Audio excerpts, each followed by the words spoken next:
जीवन का केंद्र बन जाए तो जीवन किस रास्ते पे जो चला जाएगा, जीवन कैसा हो जाएगा। आखिर क्या अंतर है पैसे को जीवन का केंद्र बनाने में और मन या अहम को जीवन का केंद्र बनाने में। देखो, अगर पैसा अगर जीवन का केंद्र बन जाए तो फिर इंसान अपनी जिंदगी में जो कुछ भी करता है वो सब पैसे के लिए करता है, ठीक है। और पैसा अगर जीवन का केंद्र बन जाए तो इंसान रिश्तों को रिश्ता नहीं समझता, इंसान को इंसान नहीं समझता, और वो मतलब बहुत ज़्यादा जानवर से शायद बदतर हो जाता है। मन को जीवन का केंद्र बनाने में बस अच्छी बात एक ये हो जाती है कि वो पैसे को पैसे की लिमिटेशन तक रखता है। वो ये बात जानता है कि पैसा एक हद तक तो उसको सहूलियत दे सकता है, एक हद तक तो उसके मन को जो है सुकून दे सकता है, लेकिन एक हद के बाद पैसा उसको सुकून नहीं दे पाएगा। एक हद के बाद पैसा उसकी जिंदगी को फुलफिलमेंट यानी कि पूर्णता की तरफ नहीं ले जा पाएगा, है ना। तो मन या अहम को जीवन का केंद्र बनाने से इंसान की जिंदगी में इतनी तरक्की तो जो है जरूर हो जाती है कि पहले जहां पैसे को केंद्र बनाने से वो हर चीज पैसे के हिसाब से तोल रहा था, हर चीज को सिर्फ पैसे के रेफरेंस से देख रहा था, अब वो करना बंद कर देता है। अब उसके लिए पैसा सिर्फ एक साधन मात्र जो रह जाता है। वो जानने लगता है कि पैसा भगवान नहीं है, लेकिन भगवान से कम भी नहीं है, लेकिन पैसे की भी अपनी एक लिमिटेशन है ना। और पैसे को वो असीमित नहीं समझता, वो ये नहीं समझता कि पैसे से सब कुछ हासिल किया जा सकता है। वो ये समझने लग जाता है कि पैसे से बहुत कुछ तो हासिल किया जा सकता है, लेकिन सब कुछ हासिल नहीं किया जा सकता। जीवन में कुछ चीजें ऐसी हैं जो पैसे के बियॉन्ड है, जो धन के बियॉन्ड है, जो मनी से नहीं खरीदी जा सकती हैं। तो मन को जीवन का केंद्र बनाने से इतनी तरक्की इंसान की जिंदगी की जो जरूर हो जाती है कि वो पैसे को लिमिटेड करना सीख जाता है, ठीक है। तो अगर इंसान पैसे को जीवन का केंद्र बना रहा है तब तो मतलब एक जानवरों से भी साथ जो ज्यादा बदतर हो जाता है। लेकिन अगर वो मन को जीवन का केंद्र बना लेता है तो एक तो अच्छी बात ये रही कि उसने पैसे की सीमितता, कि पैसा एक लिमिटेड फिनोमेना है, पैसे से सब कुछ नहीं हो सकता, इस बात को उसने स्वीकार कर लिया, ठीक है।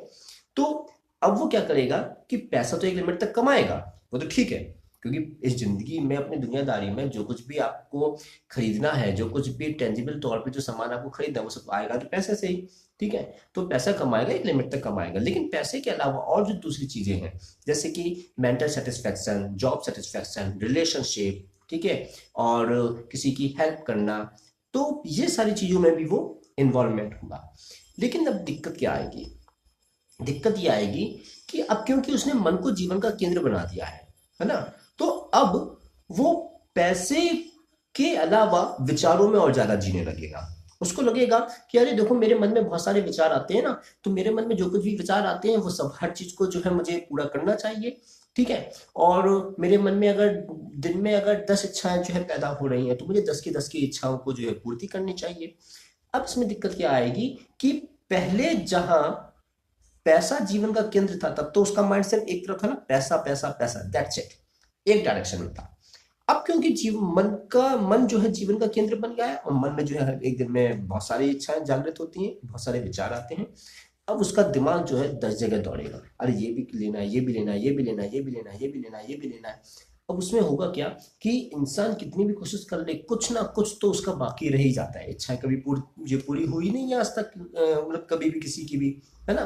तो वो कितनी भी भागदौड़ कर ले, कुछ इच्छाएं उसकी जो है बाकी रह जाएंगी, और जो इच्छाएं उसकी बाकी रह जाएंगी, अब वो इच्छाएं उसके अंदर एक डिससेटिस्फैक्शन पैदा करेंगी, अपूर्णता का भाव पैदा करेंगी, एक अभाव का भाव पैदा करेंगी। अब उसको लगेगा कि यार मैं चाह तो बहुत कुछ रहा हूं, लेकिन मैं सब कुछ नहीं जो पा रहा हूं, मैं सब कुछ इकट्ठा नहीं कर पा रहा हूं, अब मैं क्या करूं। तो अब इससे क्या होगा कि अब वो अपने मन को और 10 जगह जो है ले जाना जो है स्टार्ट कर देगा, है ना।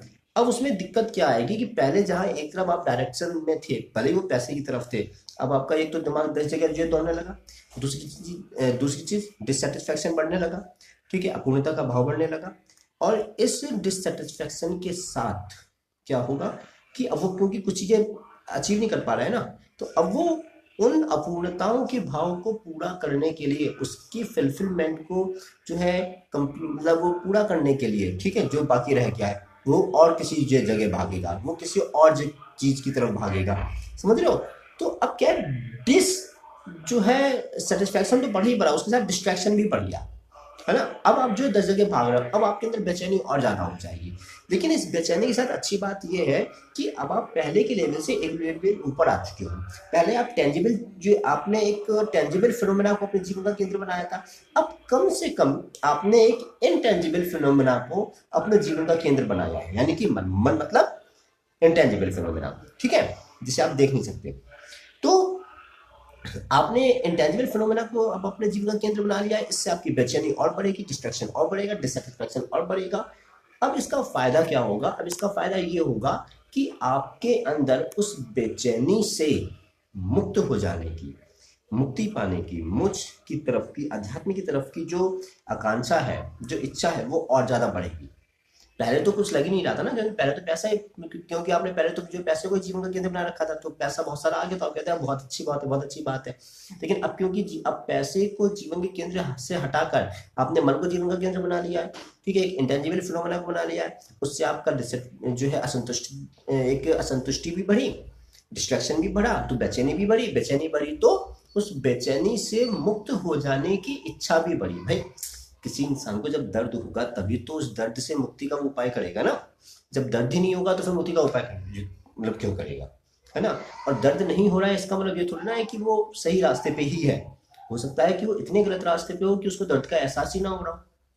जैसे अगर किसी इंसान को जानवरों को काटते रहने की इतनी आदत हो गई है कि अब उसे लग ही नहीं रहा है कि वो एक बेजुबान जानवर को काट रहा है, उसे लग ही नहीं रहा है कि वो जो बेजुबान जानवर को काट रहा है वो फालतू की जो है वो हिंसा कर रहा है। वो हिंसा जो सर्वाइवल के लिए नहीं है, वो हिंसा सिर्फ इसलिए है कि कुछ जानवर काट के हम जो है स्वाद के लिए खा लेंगे। अब उसको कुछ अंदर से लगता ही नहीं है।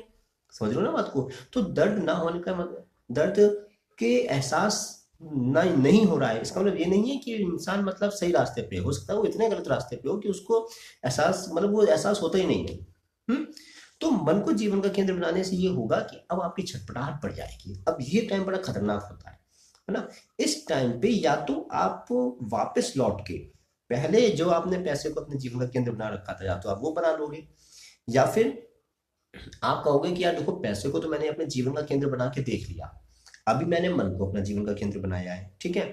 तो पैसों को मैंने जीवन का केंद्र बनाया तो उससे तो कुछ बहुत कुछ हासिल हुआ नहीं। अब मैंने मन को जो है अपने जीवन का केंद्र बनाया है, अहम को अपने जीवन का केंद्र बनाया है, तो हो सकता है कि अब मन से भी ऊंचा जो है, ऊंचे तल पर जो है, अगर मैं उसको अपने जीवन का केंद्र बना लूं तो हो सकता है कि मतलब मैं इस छटपटाहट से भी दूर हो जाऊं, है ना। अच्छा, मतलब आप समझ लो ना कि हमारी जिंदगी का अल्टीमेटली पर्पस क्या होता है कि हम जिस कंडीशन में भी हैं उससे और ऊपर और ऊपर और ऊपर बढ़ते चले जाएं। अल्टीमेटली पर्पस यही रहता है, ठीक है। क्योंकि कोई ऐसा पॉइंट तो होता नहीं है कि जहाँ पे आप जाके बिल्कुल रुक जाओगे। रुकना तो कभी होता नहीं, जब तक जिंदगी है तब तक तो आप हमेशा जो है चलते ही रहोगे, ठीक है। तो मन को जीवन का केंद्र बनाने से एक जो फायदा होता है वो ये होता है कि अब मुक्ति के लिए, निर्माण के लिए जो अटैचमेंट होता है चीजों से, है ना, जो चिपकने की जो एक आदत होती है मन की, उस आदत से दूर हो जाने की अब छटपटाहट और ज्यादा तेज हो जाएगी। अब मन को जीवन का केंद्र बनाने के साथ साथ एक चीज और आती है जिंदगी में, आपने कभी देखा होगा कि क्या होता है ना, जब हम मन को अपने जीवन का केंद्र बना लेते हैं ना, तो हमें लगता है कि मन में जितने भी विचार आ रहे हैं वो सब हमारे ही विचार हैं, ठीक है। अब इससे क्या होता है कि इंसान की जिंदगी में उपभोक्तावाद, उपभोग करने की आदत जो ज्यादा हो जाती है, क्योंकि उसको क्या लगता है कि जो कुछ विचार आ रहे हैं वो मेरे ही तो आ रहे हैं ना। हम्म। तो वो कहते हैं ना, मेरी मर्जी, मैं चाहे ये करूं, मैं चाहे वो करूं, मेरी मर्जी, मैं चाहे ये खाऊं, मैं चाहे वो खाऊं, मेरी मर्जी, मैं चाहे कितना भी उपभोग करूं, मैं चाहे कितना भी कंजप्शन करूं, मेरी मर्जी। तो उसे ये लगता है कि मेरे मन में क्योंकि ये विचार आ रहे हैं तो वो विचार मेरे हैं। इंसान कई बार ये समझ ही नहीं पाता कि वो विचार एक्चुअली तुम्हारे कहीं है ही नहीं। वो विचार भी तुम्हें किसने दिए हैं? समाज ने दिए हैं। वो विचार भी तुमको किसने दिए हैं? संस्कारों ने दिए हैं। वो संस्कार जो कि समाज से आए हैं, जो कि परिवार से आए हैं। परिवार से आए मतलब समाज से ही आए, क्योंकि परिवार भी कहाँ से आया? समाज से ही आया है, ठीक है। तो जो विचार एक्चुअली तुम्हारे अंदर चल रहे हैं वो विचार एक्चुअली तुम्हारे है ही नहीं। तो अगर आपके जीवन का केंद्र अगर मन है तो आपको इस बात पे भी ध्यान देना पड़ेगा कि जो विचार एक्चुअली आपके अंदर है वो विचार आपके ही है कि नहीं है। और देखा जाए तो मन में जो भी विचार आता है वो हमारा मूल विचार होता ही नहीं है। क्यों? भाई, जब पैदा हुए थे तो पैदा होने के साथ तो इस कोई विचार था नहीं, आपने क्या किया, पैदा हुए, आप बड़े हुए, आप बड़े होने के साथ साथ आपने अपने परिवार से, नाते रिश्तेदारों से, दोस्तों से, आसपास के माहौल से कुछ ना कुछ सीखा। और वो जो आपने सीखा, आपने अपने आसपास को आप अपने आसपास के माहौल को जिस हिसाब से समझा, उसके हिसाब से आपके अंदर एक विचारों का एक पैटर्न बना ना। तो आज जो आपके अंदर विचार आ रहे हैं वो एक्चुअली किसका रिजल्ट है, मतलब किसका नतीजा है? वो उस माहौल का ही तो नतीजा है, वो उस परिवार का ही तो नतीजा है, वो उस समाज का ही तो नतीजा है। जिस समाज में, जिस परिवार में, जिस माहौल में आप रहे, तो एक्चुअली आपका अपना विचार है ही क्या? आपका अपना विचार तो कुछ है ही नहीं, है ना? और जब आपका अपना विचार कुछ है ही नहीं तो फिर आप भी नहीं। क्योंकि हम अल्टीमेटली अंदर से क्या होते हैं, बहुत सूक्ष्म लेवल पर हम होते तो अपने विचारों का ही प्रोडक्ट होते हैं ना। जब विचार ही हमारा नहीं है, जब हम ही नहीं है, जब विचार ही हमारा नहीं है तो विचार शून्य हो गया। जब विचार शून्य हो गया तो जिसमें विचार आता था उसका भी कोई काम नहीं रह गया। विचार किसमें आता था? मन में। मन कहाँ है? अहम में। तो जब विचार ही अपना नहीं है तो सारे विचार हटाने पड़ेंगे। जब सारे विचार हटाने पड़ेंगे तो विचार शून्यता हो जाएगी। जब विचार शून्यता हो जाएगी तो मन का भी क्या काम रह जाएगा? मन का भी कोई काम नहीं रह जाएगा। जब मन में विचार ही नहीं रहेगा तो मन का काम क्या रह जाएगा? कुछ नहीं रह जाएगा। जब मन का काम नहीं रह जाएगा तो अहम का भी काम नहीं रह जाएगा। जब अहम का भी काम नहीं रह जाएगा तो फिर हमारा भी कोई काम ही नहीं रह जाएगा। फिर तो बात खत्म है सारी, है ना? तो जब हमारा भी कोई काम नहीं रह जाएगा तो फिर क्या होगा? फिर ये होगा कि फिर जो बिल्कुल मिनिमम रिक्वायरमेंट है शरीर की, और जो दूसरों के लिए जो किया जाना है, फिर वो होगा। फिर हम ये नहीं कहेंगे कि मैंने ये किया, फिर हम ये नहीं कहेंगे कि हमें कुछ करना है, या हम ये नहीं कहेगा कि मुझे अपने आप को बचाने के लिए कुछ करना है। क्योंकि जब मन हम ये जान गया कि जो विचार हमारे अंदर आ रहे हैं वो विचार एक्चुअली हमारे है ही नहीं, और जो विचार हमारे है ही नहीं तो हमारा मूल विचार क्या है? हमारा मूल विचार तो कुछ है ही नहीं फिर। और जब मूल विचार कुछ है ही नहीं तो जितने भी बाहर के विचार हैं उनको खत्म करना है, उनको हटाना है। तो हटाते हटाते सारे विचार हट जाएंगे। सारे विचार हट जाएंगे तो मन भी हट जाएगा, अहम भी हट जाएगा। जब सब कुछ हट जाएगा तो बचा क्या? फिर बचा वो सत्य, फिर बचा वो जिसे हम कह देते हैं चेतना, वो फिर बची वो आत्मा, जिसके चलते बस इस अस्तित्व को, शरीर नाम से जो अस्तित्व है ये, ठीक है, इस फॉर्म में, बस उसको जिस प्रवाह में बहना है उस प्रवाह में बह जाएगा। फिर उसके बाद कुछ नहीं होगा। लेकिन तब तक तो मन ही अगर जीवन का केंद्र बना हुआ है तब तक तो इंसान यही सोचेगा ना कि जो विचार आ रहा है वो मेरा ही विचार है, वो मन का ही विचार है।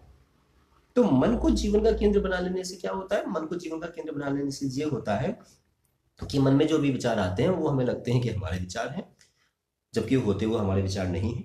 वो विचार हमारे अंदर, हमारे आसपास के समाज ने, हमारे आसपास के लोगों से आए हुए होते हैं।